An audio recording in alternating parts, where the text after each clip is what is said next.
Bonjour, donc je vais vous parler de la punaise diabolique. Donc je ne vais pas vous parler trop de régulation parce que pour l'instant on ne l'a pas, donc j'ai pas d'éléments là-dessus. Serge Fischer vous en parlera un peu plus que moi.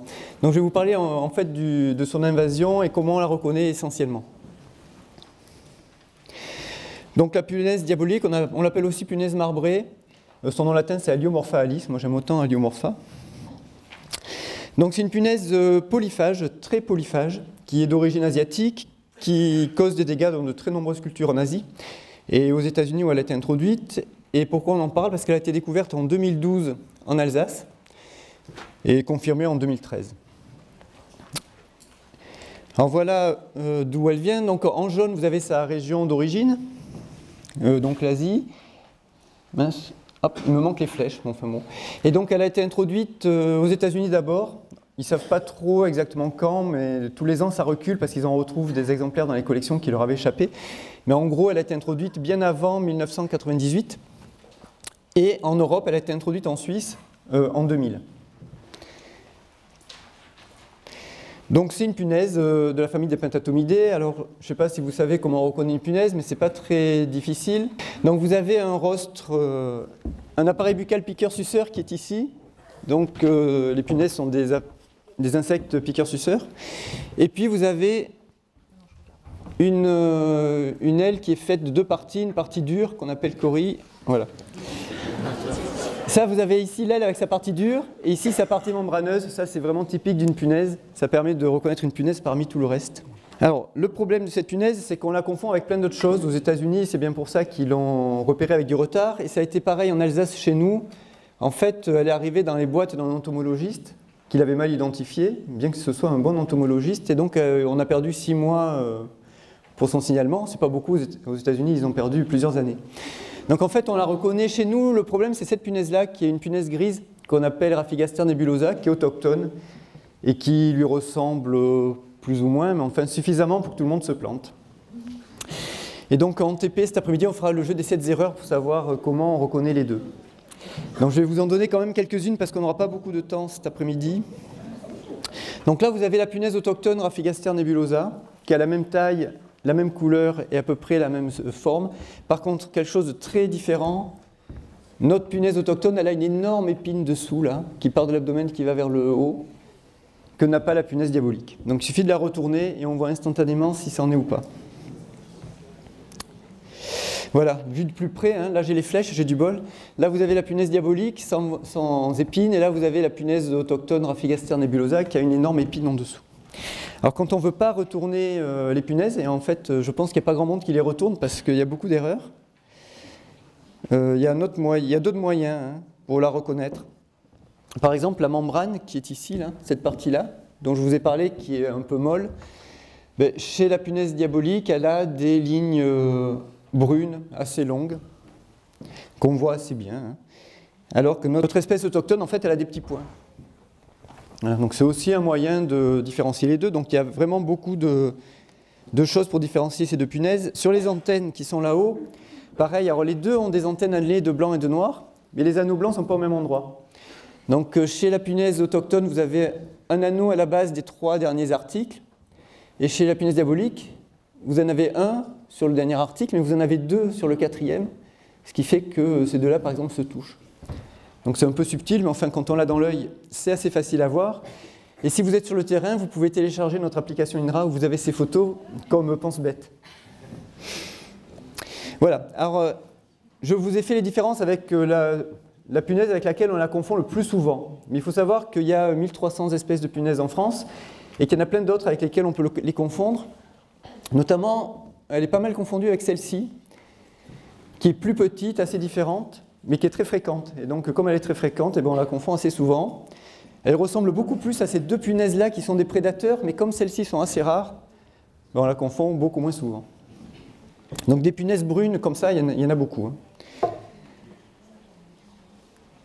Voilà, donc ça c'est Dolichoris baccharum, donc c'est une punaise extrêmement commune que vous avez dans tous vos agrosystèmes et avec laquelle vous pouvez confondre la punaise diabolique. Donc là pareil, hein, les anneaux sur les antennes ne sont pas disposés pareil. On a le bout de cette pièce-là qu'on appelle scutellum, qui est triangulaire, qui est beaucoup plus blanche chez cette espèce-là que chez La punaise diabolique, par exemple. Et puis en plus, elle est très poilue, celle-ci. Alors ça se voit avec une bonne loupe. L'autre est vraiment pas poilue. Voilà. Alors ça, c'était les principales punaises avec lesquelles on peut la confondre. Alors en maraîchage, on a aussi différentes punaises qui posent des dégâts, qui ne sont pas diaboliques du tout, mais qui posent des dégâts quand même. La plus importante dans les punaises pentatomides, c'est-à-dire les grosses punaises classiques, c'est Neisara viridula, que vous connaissez sans doute, qui est une punaise verte, qui fait pas mal de dégâts en culture maraîchère. On a une autre punaise émergente qui est, enfin plusieurs espèces de punaises émergentes du genre Ligus. Donc là, ce sont des punaises de la famille des myrides qui sont beaucoup plus petites et qui font également qui causent pas mal de problèmes sur fruits actuellement, alors qu'ils n'en posaient pas avant. On a celle-ci qui s'appelle Nesidiocoris tenuis, que vous connaissez peut-être, qui a été introduite pour faire de la lutte bio et qui en fait se révèle être un ravageur assez important actuellement, notamment sur tomates. Alors ça dépend beaucoup des pays. En France, elle nous provoque pas mal de dégâts. Au Maroc, a priori, elle n'en fait pas, elle a son rôle de ravageur, enfin d'auxiliaire qui est plutôt efficace. Et puis il y en a une dernière qu'on n'a peut-être pas encore en France, mais ils ont des problèmes en Suisse et puis aux Pays-Bas, je crois. Donc c'est celle-ci qui s'appelle Liocoris tripustulatus, qui est une punaise habituellement sur l'ortie et qui de temps en temps se met à aller sur fraise et qui peut faire également des dégâts. Donc ça fait partie, ces 4 punaises-là, ce sont des bêtes, sauf celle-ci. Donc ces 3 punaises-là, ce sont des espèces autochtones qui ne posaient pas de dégâts et qui commencent à en faire ou en font déjà bien actuellement.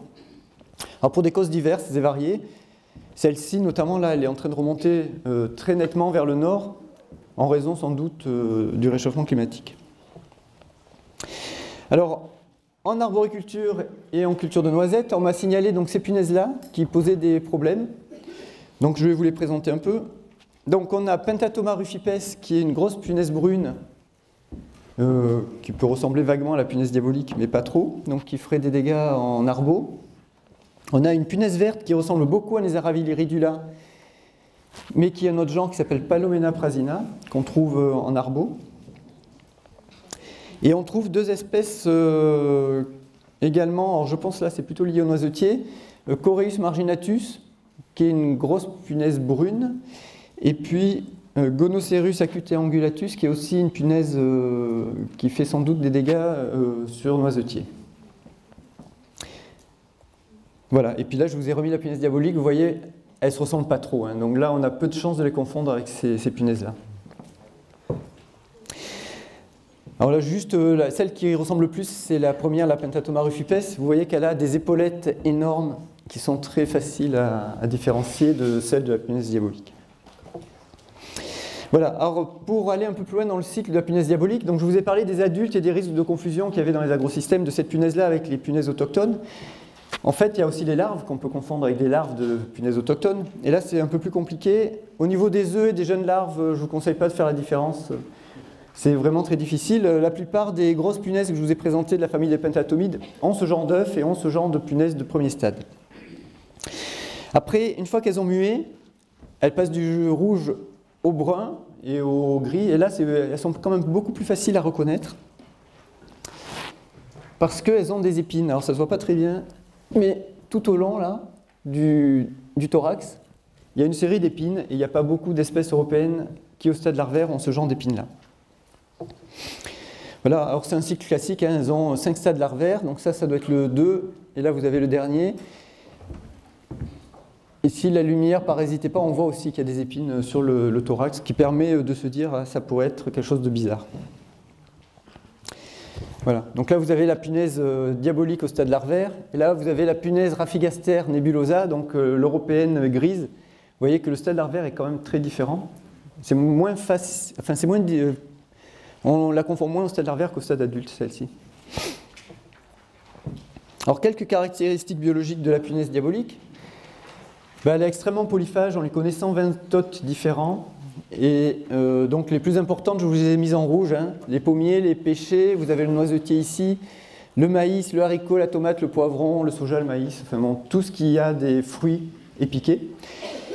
Et puis elle se déplace beaucoup, et quand il y a un fruit qui ne lui va plus parce qu'il n'est pas assez mûr ou trop mûr, elle va sur un autre. Et donc du coup, on a des punaises diaboliques pendant une grande période de végétation, Et une même punaise peut faire des dégâts à plusieurs plantes. Alors les dégâts sont des piqûres dans les fruits, donc ça fait des taches, ça fait des déformations à l'endroit des piqûres, ça fait des nécroses à l'intérieur des fruits, ça fait des avortements, comme là sur le maïs. Alors on peut potentiellement avoir des problèmes sur à peu près toutes les cultures, l'arbo, le maraîchage, les grandes cultures, les cultures ornementales. Alors, la grosse question qui se pose, c'est pas si elle va venir en France, parce que ça c'est certain. La question qui se pose, c'est est-ce qu'elle va faire des dégâts ou pas. Alors aux États-Unis, pendant 10 ans, elle n'a pas fait vraiment de dégâts, elle est restée tranquille, et puis ces dernières années, elle est devenue le ravageur numéro 1 de pas mal de cultures, de beaucoup de cultures.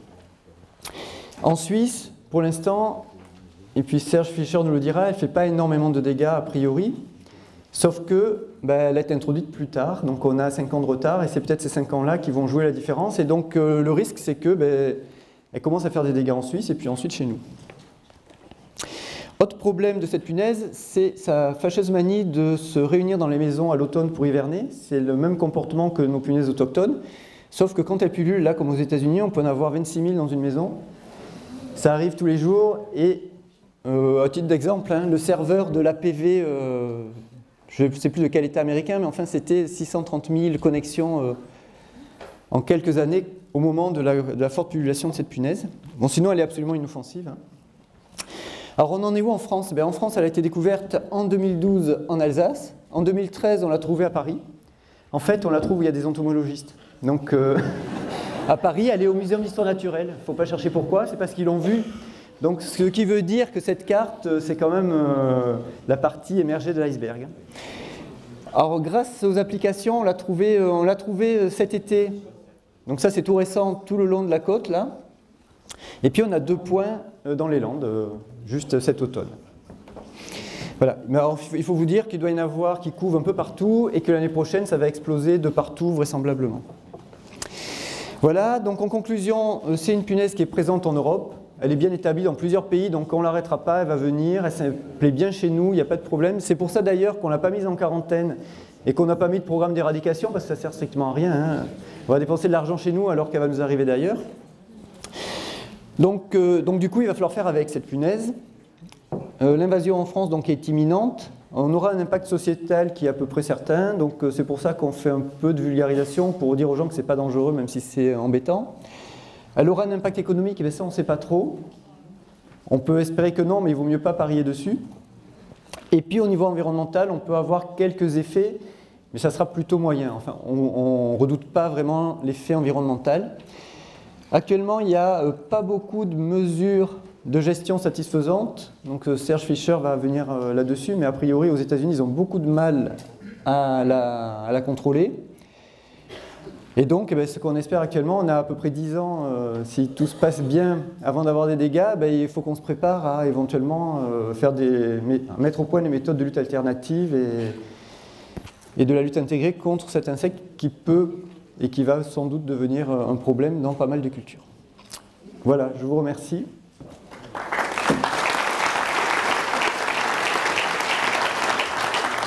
Ah oui, un peu de pub pour, si vous voulez en savoir plus, je vous ai mis à la fin quelques publications et surtout une pub pour notre application sur laquelle vous pouvez reconnaître la punaise diabolique et la signaler si vous en voyez. Vous faites une photo, ça arrive sur notre boîte générale et c'est moi qui vérifie si c'en est ou pas, si la photo n'est pas trop mauvaise. Voilà, merci.